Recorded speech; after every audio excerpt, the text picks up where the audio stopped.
नमस्कार, अस्सलाम वालेकुम, सत श्री अकाल, जय झूलेलाल। मैं हूं जी प्रेम मटलानी और आप देख रहे हैं हालात हाजरा का प्रोग्राम। हकीकत ये है, इब्तदा में आपसे दरख्वास्त है, चैनल ज़रूर सब्सक्राइब करें। दोस्तों, पिछले साल जब बांग्लादेश में तख्ता पलट हुआ, बेगम शेख हसीना वाजिद का 5 अगस्त की बात है, और फिर 3 दिन के बाद उसकी जगह पर एक नाम Nihad chief adviser who works as a prime minister Mohammad Yunus को पेरिस से ला के बिठा दिया गया।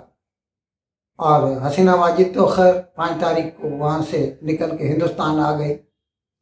उसके बाद से बांग्लादेश ने यके बाद देगरे हिंदुस्तान दुश्मन कार्रवाइयाँ जारी रखी हैं। शुरू में तो उन्होंने हिंदुओं का कत्लेआम तक किया और उनकी जगहों को लूटा, जलाया, और फिर कईयों को जेल में ठोंस दिया। इस्कॉन का जो था कृष्णा दास, उसको इसलिए जेल में डाल दिया गया कि उसने एक जुलूस निकाला था कि हिंदुओं की हिफाजत करना सरकार का फर्ज बनता है। इसके लिए उसे जेल में डाल दिया गया और 5-6 महीने तक, हता कि हाई कोर्ट ने भी उसको जमानत देने से इनकार कर दिया। अभी ताज़ा उसको जमानत पे रिहा किया गया है। और उसके साथ साथ मोहम्मद यूनुस ने, या उसके जो मशीर हैं, सलाहकार हैं, उन्होंने हिंदुस्तान दुश्मन कई बयानात दिए। खुद मोहम्मद यूनुस जब चीन के दौरे पे गया तो वहाँ पर उसने एक भड़काऊ बयान दिया और कहा कि ये जो भारत के नॉर्थ ईस्ट में जो भारत की 7 स्टेट्स हैं, 7 सिस्टर्स जिन्हें कहा जाता है, बकौल उसके वो लैंडलॉक्ड हैं। और हम, यानी वो अपने आप को बांग्लादेश को कहता है, हम इसके खलीज बंगाल के, बे ऑफ बंगाल के रखवाले हैं। जैसे भारत का जो पूरा ईस्ट है वो पूरा खलीज बंगाल को फेस करता है, उसकी कोई वैल्यू ही नहीं। खैर, उसने भारत मुखालिफ बयानात दिए, जिसके बाद से फिर भारत ने कई दफ़ा कोशिश की उसे समझाने की, through ministry of external affairs, वहाँ की फॉरेन मिनिस्ट्री, उनको कांटेक्ट किया कि हिंदुओं के ऊपर मजालिम बंद करो, लेकिन वो था कि मानता ही नहीं। हता कि उसने तो ऐसे बयान दिए कि जैसे कुछ होता ही नहीं बांग्लादेश में। फिर भारत ने जो है उसको माशी तौर पर सज़ा देना शुरू किया। हकीकत में उसको सज़ा भी नहीं कह सकते, एक फैसिलिटी दी थी भारत ने बांग्लादेश को, क्योंकि शेख हसीना वाजिद जो है वो भारत के साथ अच्छे ताल्लुकात रखती थी, तो उसको वहाँ के जो एक्सपोर्टर्स हैं उनको ये फैसिलिटी थी कि वो भारत के एयरपोर्ट इस्तेमाल कर सकते हैं एक्सपोर्ट के लिए। वो फैसिलिटी उससे वापस ले ली गई। फिर उसने उसके जवाब में भारत से यान खरीदना बंद कर दिया। अभी आपको शायद इल्म न हो, 80% जो बांग्लादेश की एक्सपोर्ट है ना, वो रेडीमेड गारमेंट है। और रेडीमेड गारमेंट कपड़े से बनता है। कपड़ा जो है उसके लिए सूत चाहिए, यार्न चाहिए, धागा चाहिए। बनाते तो बांग्लादेश में भी हैं, स्पिनिंग मिल्स वहाँ पर भी है, लेकिन वो बहुत महंगा पड़ता है और भारत का यार्न उनको सस्ता पड़ता है। तो लेकिन जानबूझकर उसने ये सोचा कि मैं भारत को सजा दे रहा हूँ। खैर, उसने भारत से यार्न लेने पे पाबंदी आयद कर दी। इस किस्म के कई उसने इकदाम लिए। और तो और, अभी जो पहलगाम में 26 भारतीय शहरियों का बहिमाना कत्ल हुआ मजहब पूछ कर, उसकी उसने मजम्मत नहीं की।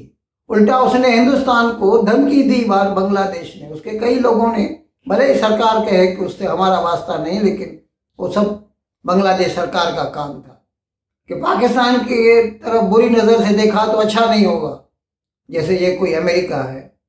खैर, तो उसके बाद अभी भारत ने फिर से सोचा कि चलो इसको, हमें दूसरी दुश्मनी तो नहीं करनी, लेकिन जो भी फैसिलिटीज देखते रहे हैं माजी में हम बांग्लादेश को, वो वापस ले लेते हैं।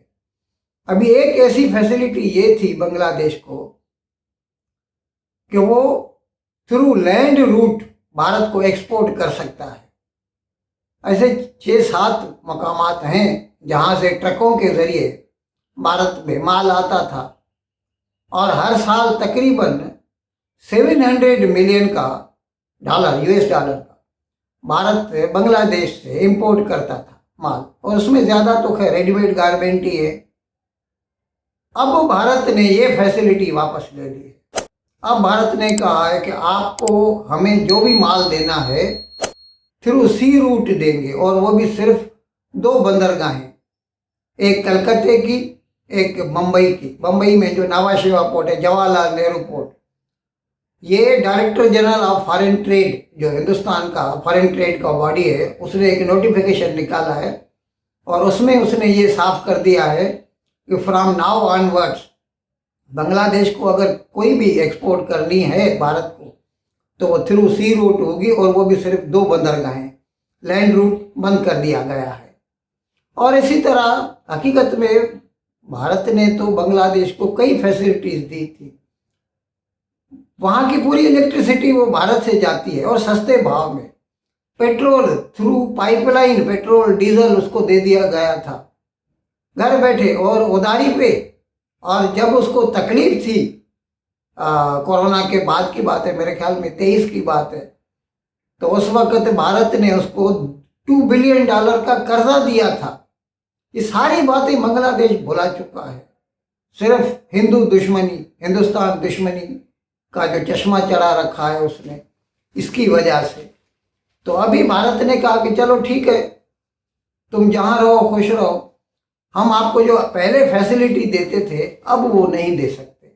अच्छा, इसमें एक और एंगल भी है, मैं आपको बताऊं। उसमें क्या है कि जब से ये 2 अप्रैल को रेसिप्रोकल टैरिफ लगाए सदर ट्रंप ने अमेरिका के, तो उसके बाद से ये खतरा शुरू हो गया था कई ममालिक दूसरे ममालिक के थ्रू अमेरिका को एक्सपोर्ट कर सकते हैं। यानी क्या होगा कि अभी बांग्लादेश के ऊपर 37% ड्यूटी है, भारत के ऊपर 26% ड्यूटी है, अमेरिका का जो है टैरिफ है। अब इस तरह से फिर वो क्या करेंगे कि वो लैंड रूट से माल लाके और कलकत्ते से जो है उसको एक्सपोर्ट करेंगे, और दिखाई देगा वो जैसे भारत से एक्सपोर्ट हुआ, और उसके ऊपर 26% ड्यूटी लगेगा अमेरिका में। इस तरह से वो अमेरिका का जो टैरिफ का जो रिजीम है उसको सरकमवेंट कर सकते हैं। इन बातों के ऊपर भी पाबंदी लगाने के लिए, और इवन अदरवाइज वो जब हमसे दुश्मनी ही कर रहा है तो हम उसके साथ दोस्ती क्यों करें, उसको वो फैसिलिटी क्यों दे जिसका उसको हक नहीं है। इसीलिए भारत ने ये कदम लिया, और इससे जहाँ तक हमें लगता है उसको माशी तौर पर खासा नुकसान होगा। इन अल्फाज के साथ आज का प्रोग्राम ख़त्म करने की आपसे इजाज़त चाहता हूँ, लेकिन विदाई लेने से पहले एक मरतबा फिर आपसे मेरी दरख्वास्त है कि जिस किसी साहब या साहिबा ने अब तक हमारे इस चैनल को सब्सक्राइब नहीं किया, अज़राए करम इसको जल्द से जल्द सब्सक्राइब करें, प्रोग्राम को लाइक करें, शेयर करें और घंटी का बटन दबाना ना भूलें। बहुत बहुत शुक्रिया। खुदा हाफ़िज़।